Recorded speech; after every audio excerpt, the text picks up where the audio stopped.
Life is... Okay, cool.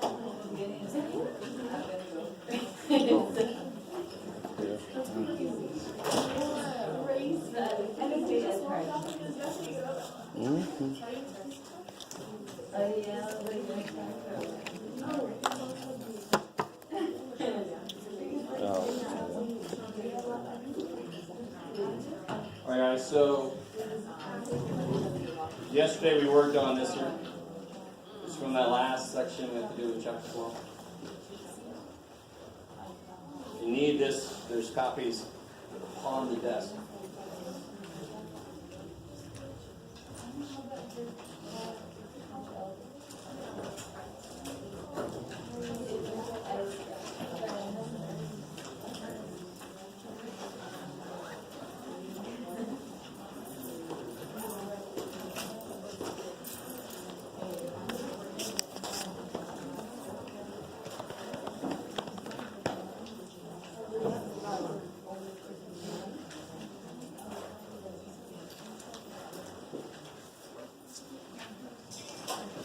Just remind you guys, I have the practice test. I'll give it out in a little bit after some stragglers come in. And next Monday, of course, is going to be review day. I'll have the answer key for the practice test. The quizzes will be graded on Monday. And there's a little group worksheet from lab that I'll have the answer key to, so we'll have a lot we can look at on Monday. I'm going to show you like one big thing on the calculator today. I figured I'll do it in here since I keep forgetting to bring calculators to the lab. Do that in a bit.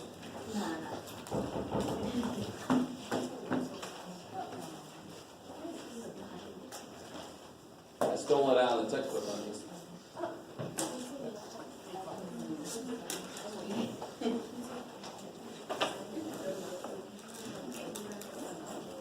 All right, so guys and girls, and everybody, all living organisms. Yesterday we talked about this is a main type of problem where you have to develop your own formula based on the information they give you. That's this formula here. I'll give you this equation, you just have to put it together for the test. There's one problem on the back that relates to that one, that would be this one. But the first two are problems, just like you'll see in 12.7, that already give you the formula. You don't have to make your own formula, you just have to use the one they give you correctly. Meaning you have to put the stuff you know in the right place. So read through this and then try to figure out what the variables represent. Because if you don't do that, then you're not going to know where to put numbers they give you.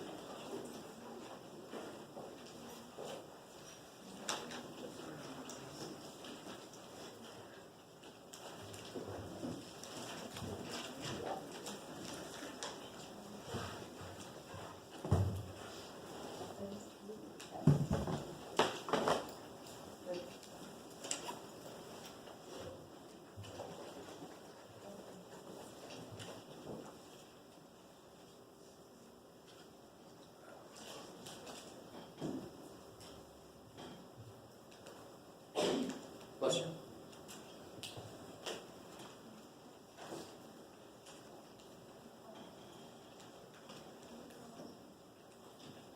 Okay, so what does M represent? The magnitude of the email volume. Sort of like a measure of how much email they get and send, I guess. What does V represent? Yeah, V is the number of email messages sent. So therefore, when they ask how many email messages are sent by a network that has a magnitude of 7.5, of course you're going to put 7.5 in for M. I love it. So the magnitude is 7.5. So now I can set up the equation I need to work with from this formula they give me. M is 7.5, and that equals this business.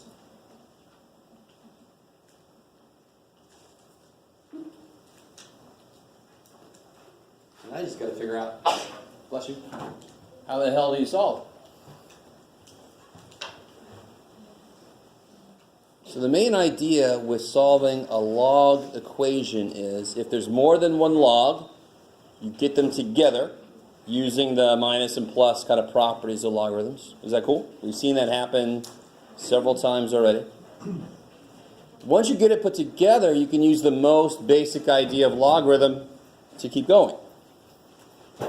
The most basic idea about logarithm Is that if I have log base b of a equals c, I can rewrite that as b to the c equals a. That is the fundamental idea behind logarithms. Where it came from. What's the first thing we did was we graphed it before we even knew what the shit it was. Because we knew we wanted it to be the inverse of this guy. So here, what is the base? 10. Good. There's no base there represented, so we know it's a 10, the same way that it has a 2 when it's just got a root symbol.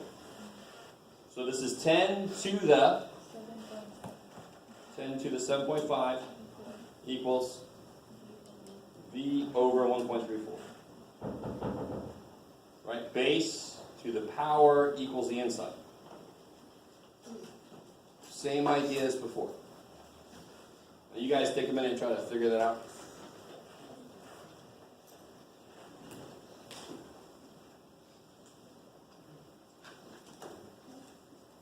If you don't have a calculator, that might prove difficult.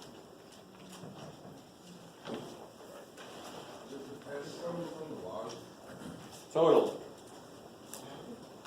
Because what, if I don't see a base there, I know it's understood to be base 10. That's the most often used logarithm. Why does that make sense? Because our number system is based on 10, most likely because we have 10 fingers. If we had evolved without pinkies, we'd have a different number system. We'd say 1, 2, 3, 4, 5, 6, 7, 10. Sorry. We wouldn't need 8 and 9 then, because 8 and 9 would be gone. So whatever the hell this is, even if you don't have a calculator, how do you solve for b? Multiply by 1.34, yeah.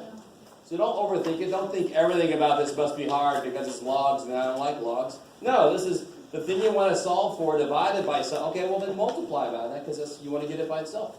Multiply by 1.34. So it's 1.34 times 10 to the 7.5 equals v, and then you can throw that in your calculator. If I throw that in my calculator, okay, zoom out of it. 1.34 times 10 to the 7.5. I get that monster. Hello. Yeah, so if you have a company with hundreds of employees, and each employee is like sending and getting hundreds of emails, you can get in some huge numbers of total emails.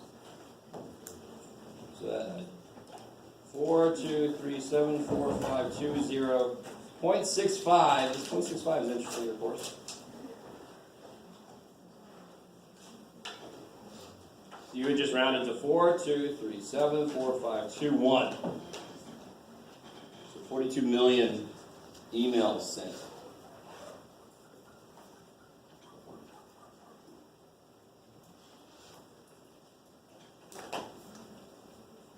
Yes, ma'am. By using this idea. I didn't get rid of it. I rewrote the idea. Because what is this? What is that asking you? What power does B need to become A? B needs C to become A. B needs C to become A. It's the same idea. Two different ways to write it.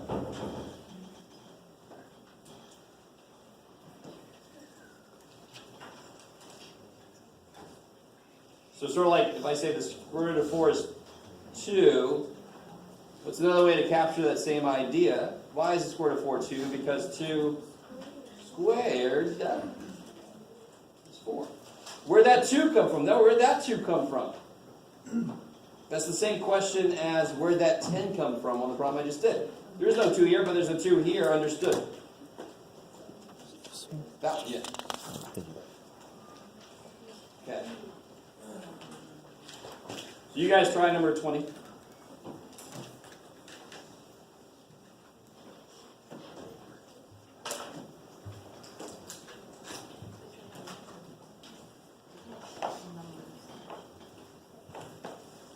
You know, let me ask you guys a question. Let me ask you guys a question.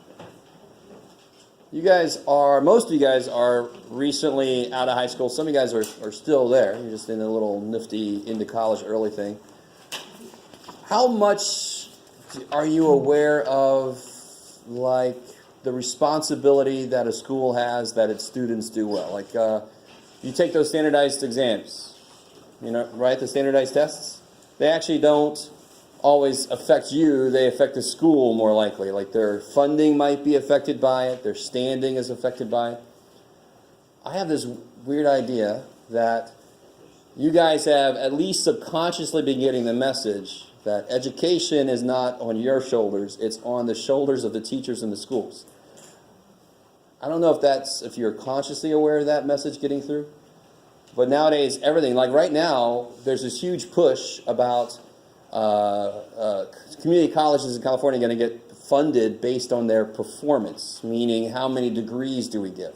So we're going to have a lot of pressure to suddenly make degrees easier to get, right? So like, for example, if my goal was to make sure that everybody got an A, I would just give everybody a frickin' A. I achieved my goal. I'm awesome. Right? But that's bullshit. If your goal is something that's achievable in a less than desirable way, then you don't want that to be your goal. So maybe I'm ranting a little bit, but I feel like you guys don't sense the responsibility on your own shoulders as much as used to be. And it might just be old man Jeff up here, back in my day, but I think part of that is true. So anyway, I don't know. I'm not trying to make you guys feel like you got to do something about that. I just want you to be aware of it and see if that's true in your own head. Right? All right, I'm sorry.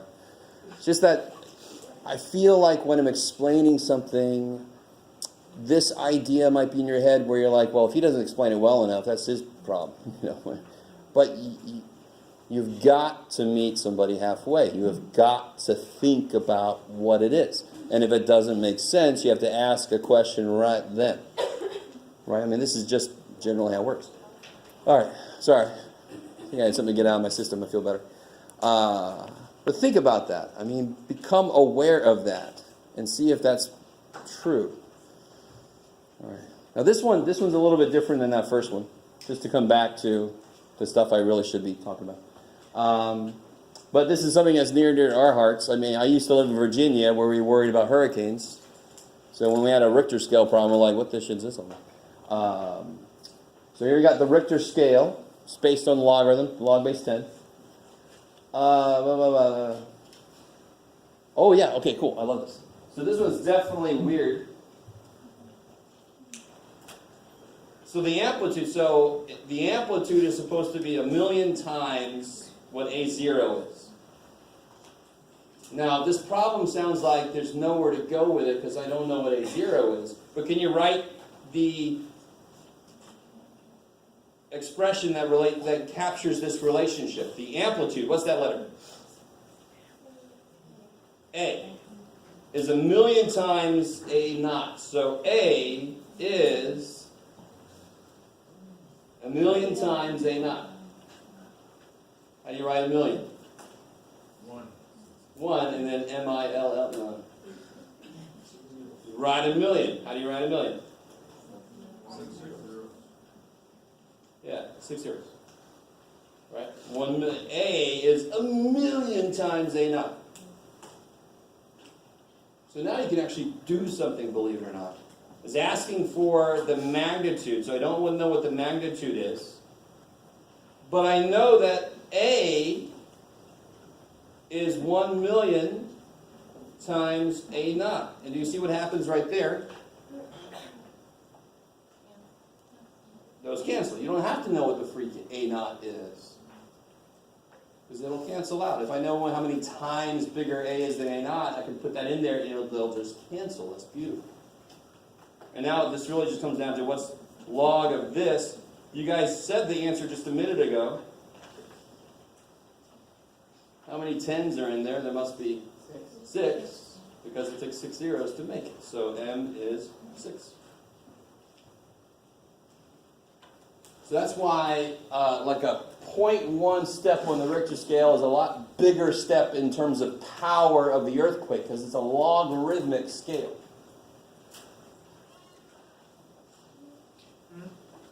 Yes? How do you solve that? So, how would you solve that? That's it. Yeah. Right. So this, what's the base on this? It's A, right? 10. Base 10. So it's saying 10 to what power is this?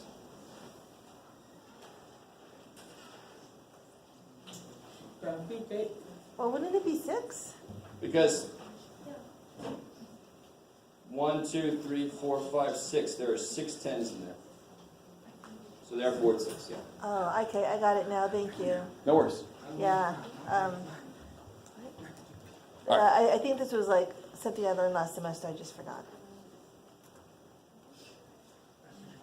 I remember now. Okay, cool. So there are going to be several problems in section 12.7 that are like this. They give you a function already set up. You just have to use it correctly. Put the stuff in the right place. So this one is more like the one we did the other day on the front, number 21.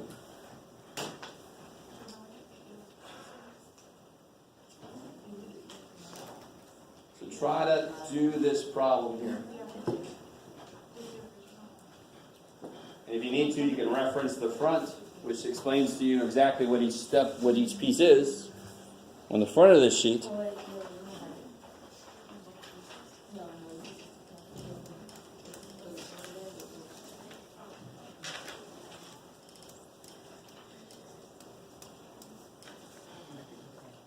Because I don't have anything on the other side. Oh, yeah, you do.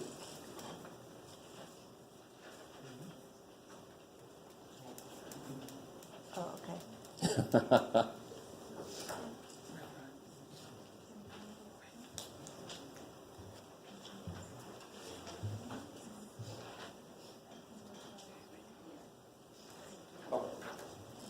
While you guys are doing that, I'm going to pass out this practice test.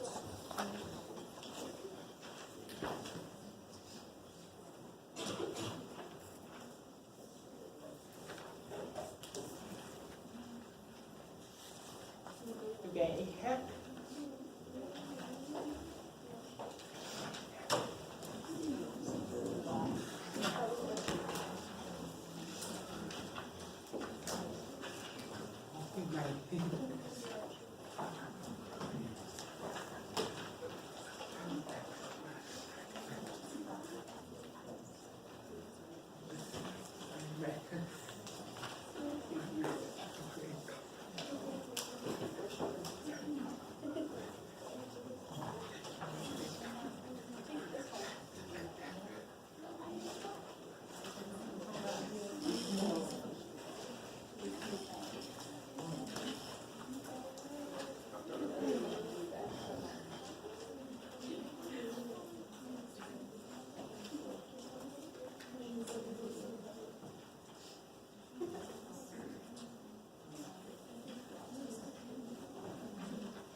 So in this problem, what is it that this 2.5? That's the only thing they tell me to begin with. What is that going to go in for, and in what form will it be? What letters are going to go in for in here? Okay. K, totally. I like it. T is time. That's going to be what the question, like 2, 3, 4 years, whatever. P naught is how much you put in, or how much you start with. Like you start talking about bacteria, how many bacteria you start with. K is the growth rate. So K would be 0.025. So part A is P equals P naught E to the 0.025 T. That's in terms of P naught and 0.025. Now, in part B, what do they tell me the value of in that first sentence? That's 5,000 goes where?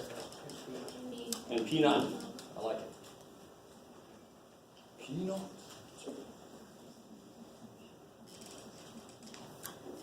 So now I can answer the questions they asked me within that thing. Now I've got my full formula set up. If I start with 5,000 and my growth rate is 2.5%, I can figure out for any value of T, I can see how much is there at that time. So they asked me for 1 year. So P of 1, just put a 1 in. A little zoomed in. Holy crap. How are we doing so far? I mean, I'm going to give you the formula. The only real thing you have to remember is that K is the growth rate. It's going to be the percentage. Almost always you make a percentage into a decimal when you go to plug it in somewhere, because 2.5% only means something to a human. It doesn't mean shit to math, really. 0.025 is the actual number. So that's what you got to put in to work with. So to do this, let's see. 5,000 times E to the 0.025, and I don't have to do times 1. So I get that much money. So after 1 year, I'll have made $126.58 almost. So it'd be well into it. 5126.58, although the bank would probably round down.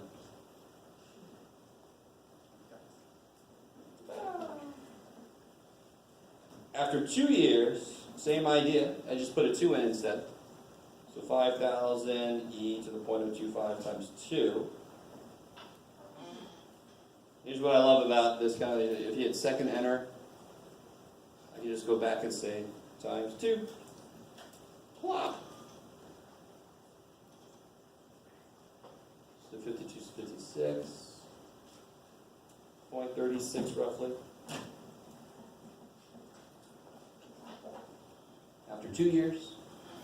So if I can leave that in there for like 10 years, I should make a decent amount of money.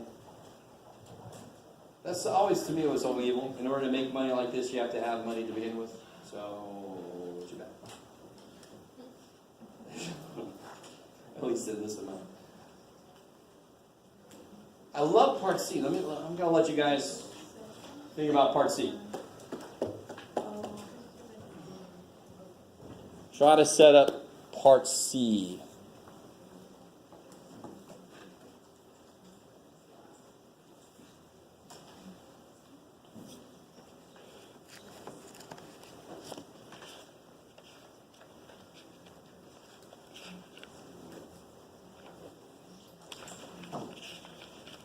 Has anybody not gotten their quiz 6 back? That last, not quiz 7, not the one we just took yesterday and today. Quiz 6.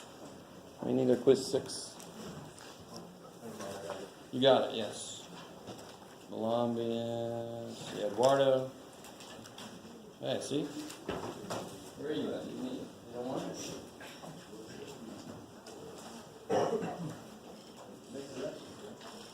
Where's he? Hey.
set this one up.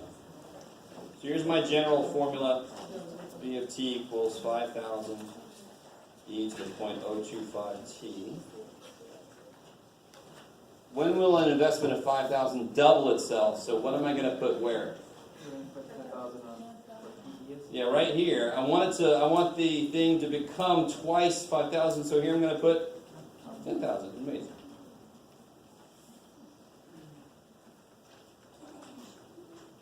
Now, the next step here would be what? What do I do next? What do I want to do to kill this e eventually so I can get the t down there? I want to eventually take a break and that. ln. I eventually want to take an ln so I can kill that e, right? But what's in the way right now? Stupid 5,000. We're the humans who can kill that stupid thing, 5,000. This is going to be 2. No matter what the hell this was. If the question is when does it double, this will be 2 here. So this is very often called the doubling time. Because it doesn't matter what you start with, the amount of time for it to double would be the same. The same way that if I have radioactive decay, it's called half-life. How long until there's half of it left? That's the half-life. It's not just a game, it's an idea. So 2 equals e to the 0.025 t. Now I just gave this away, but what do I do next? Now I can take ln, because I got the stupid 5,000 out of the way. ln of 2 equals ln of this. What happens on this side? These kill each other. ln is basically the e assassin. That's what it was born for. So ln of 2.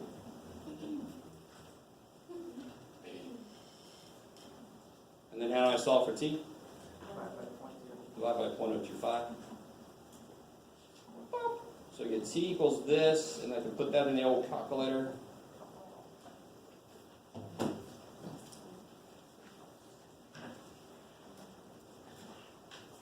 I get 27.7. Wow, so it's 27.7. What was it? Years. Almost 28 years, and it will have doubled. Woohoo!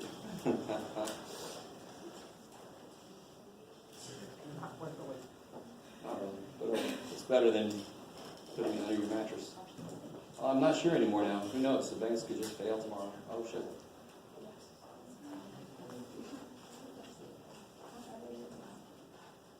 So the real new thing in this is the idea of taking a log to get the variable stuck up here down.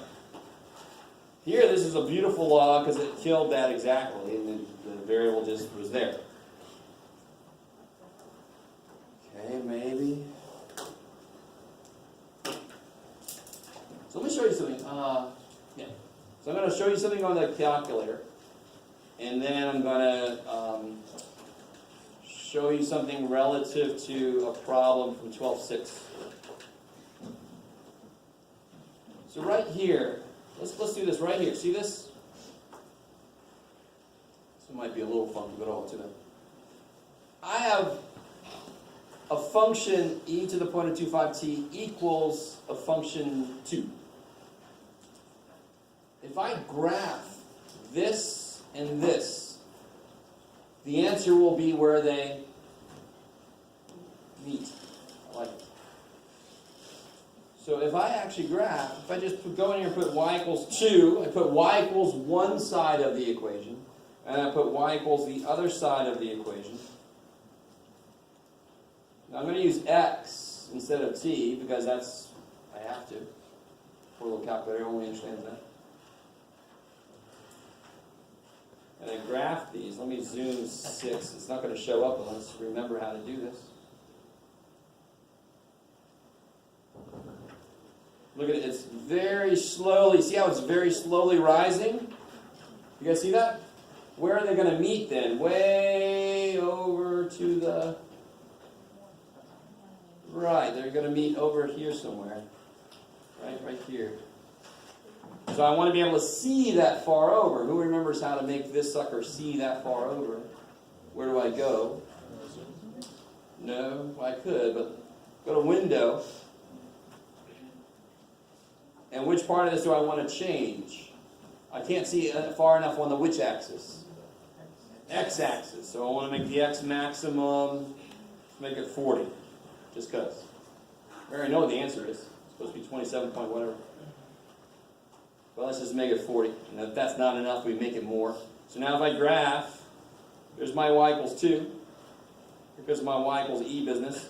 Oh, I see the, ooh. Look at me getting all excited still. I see it. So, I mean, do you remember when we did systems of equations and we graphed them and the answer was where they met? This is the same idea. Do you realize that you can solve any equation this way? What way, Jeff? Well, this way. I'm going to show you. So you graph them. How do I find out where they met? If I go to second calc, which one of these sounds like it's probably the one I want? I want to see where the two lines meet. Another word for that is where they intersect. And they're going to ask you, what's the first curve? There's the blue curve, right? That's my first curve. What's the second curve? Do you see how it bounces to the next one for me? That's nice. So the red curve is the next curve. And then it's going to ask me for a guess. So I just put my cursor right close to where I think the answer is. And there's the answer, 27.72. The same answer we got just a minute ago. You guys see that? I don't care about the y value because that's not even in my equation. It's just the way I had to get it to graph. Okay, so you can solve any equation like this. So for example, let me do one more. If they give you this equation, 3x minus 1 squared equals the natural log of 4 minus x cubed. Oh shit, I don't even know if it's going to have an answer. Let's see if they have an answer. Here, do this one. Plus 5. Okay. I think this will save it. Now, can you part of this algebra stuff is to realize when you cannot solve an equation. You cannot solve this equation by hand. You cannot. And yes, that's a challenge. If anybody wants to try, tell me how far you get. Because this is free right now, that variable, but this variable is stuck. But if you subtract 5 and rewrite the log, then this variable expression is going to be stuck. So there's no way to unstick both. So there's no way to do this by hand. But if you put in this one side, 3x minus 1 squared, so I'm going to put 3x minus 1 squared, and you can put in here the other side, natural log of 4 minus x to the third plus 5. Let's see what I've done. And I'm going to zoom 6 because I always want to start off with standard window. There's my 3x minus 1 squared. I don't know what this is going to do for that. There it is. I see. How many answers do you see? 2. And here, oh shit. Here's one of my favorite things we haven't even been able to use yet. It's called Zoom Box. This is sort of like Google Maps where you can kind of zoom into an area. So see how it's the one, my little cursor? I'm going to put it in one corner of the box, and then I can just move down and over to open my box up there. See how I'm going to focus on that area? Because that's where the answers are. There's my parabola. And then here goes my log. And now I can do intersect, like we just did. I can do intersect for one of them, intersect for the other one, get 2 answers. So that's an example of an equation you can't even do by hand. But you can check the answers to any equation by doing this. Anytime Jeff actually lets you use a calculator. Okay, enough of that. The one little thing I want to talk about from section 12.6, I think it's 12.6. Yeah. Is a problem that would be like this. What you got, Jeff? 11 to the x equals 16 to the 2x plus 3. I love it. when you see an equation like this, what's the first thing you try to see if you can do? Now, maybe this is a weird question to ask because some of you guys already discounted the possibility, but you always try to see if you can make the bases the same based on some other number. Are 11 and 16 based on some number? No, not a pretty one. So we say no, screw that. So what do I have to do then? I've got to use logarithms because my variable is stuck up here and the only function that can get them down is a logarithm. So it's up to you. I'm going to use ln because it's got one less letter in the right. You always use ln or log. You don't technically have to, but I try to get you guys used to that. So if I take ln of both sides, what I've just done is equivalent to having this and then taking cube root of both sides. Bless you. I haven't multiplied both sides by something. I've taken a function of both sides. I've taken the natural log of both sides. And why did I do that? What can I do now? Yeah, take that power down.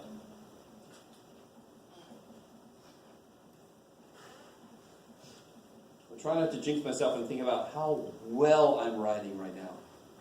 I'm not looking for a gold star. I'm just like, what has happened this morning? I had some kind of coffee.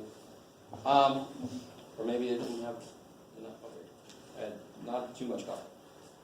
How the shit do I go forward from here? Well, the worst part about this, the thing you're least used to is this thing, natural log 11, natural log 16. What is natural log 11? Not the value, but what kind of thing is it? Natural log of 11. It's a number. Just like 7. It isn't 7, but it's a number. Right? It's what we sometimes call an ugly number, but it's not that number's fault. Poor little number. So let me see if you guys kind of get this idea. Solving this equation is equivalent to solving this equation. What would you do? And I want you to guess. Can you see the connection? Natural log 11 is a number just like 7. Natural log of 16 is a number just like 5. Is it equal to 5? No. But it's a number. What would I do next to solve this?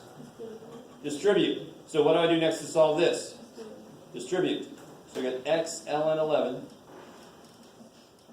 2x ln 16, plus 3 ln 16. Please, dear Lord, do not make this ln 48. There's no property of logs to say that that happens. Now, if I do that on this side, what would be my next step here? Get my x's together. 11. So here, what x expression needs to move? Yeah, 2x ln 16. It's on the wrong side. Here, this is the only number, right? The only thing without an x is right here. So all my numbers are together. My x expressions are not. Do you guys see how it's the same thing? It's the same idea. Why do I have to do more to this? Because my x's aren't together yet.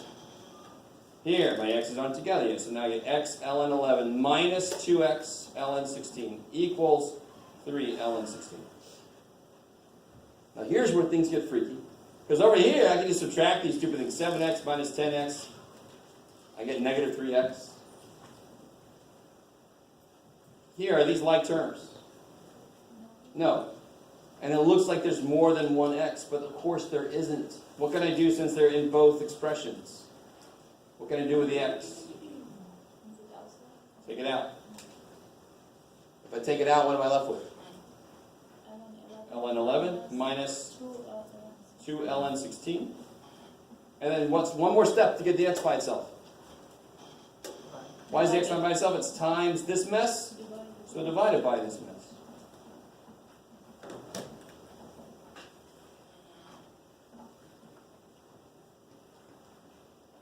So that monstrosity is the exact answer. And then you can throw it into a calculator, being careful to tell it what the bottom is, and get a decimal approximation.